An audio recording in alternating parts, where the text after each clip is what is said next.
Anxiety and depression. Mental health is important to physical health.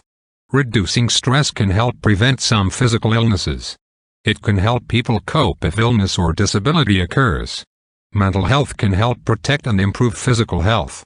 The reverse is also true. Physical illness or disability can cause or worsen mental illness. The stress these conditions create takes a toll on mental health. Different types of mental illness will affect how well patients communicate. Home health aides should treat each patient as an individual. They should tailor their approach to the situation. Do not talk to adults as if they were children. Use simple, clear statements in a normal tone of voice. Be sure that what you say and how you say it show respect or concern. Sit or stand at a normal distance from the patient. Be aware of your body language. Be honest and direct, as you would with any patient. Avoid arguments. Maintain eye contact and listen carefully.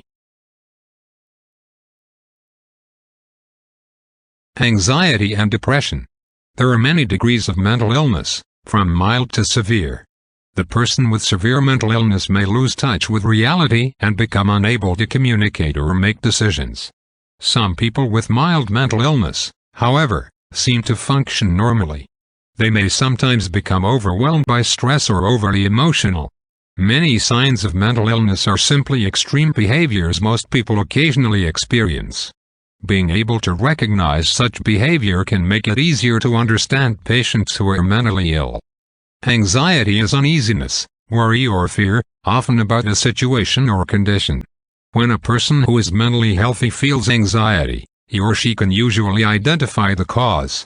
The anxiety fades once the cause is removed. A person who is mentally ill may feel anxiety all the time. He or she may not know the reason for feeling anxious. Anxiety causes physical symptoms, such as shaking, muscle aches, sweating, cold and clammy hands, dizziness, chest pain, rapid heartbeat, cold or hot flashes, a choking or smothering sensation or a dry mouth. Anxiety and depression. Depression is a type of mood disorder. Depression is characterized by a loss of interest in everything a person once cared about, and may interfere with the person's ability to work, sleep and eat. It may cause intense mental, emotional and physical pain and disability. Depression also makes other illnesses worse. If left untreated in older adults, it may result in suicide. Depression is not a normal reaction to stress. Sadness is only one sign of this illness. Not all the people who have depression complain of sadness or appear sad. Other common symptoms of depression include pain, headaches, abdominal pain and other body aches, low energy, fatigue, apathy, lack of interest in activities, irritability, anxiety.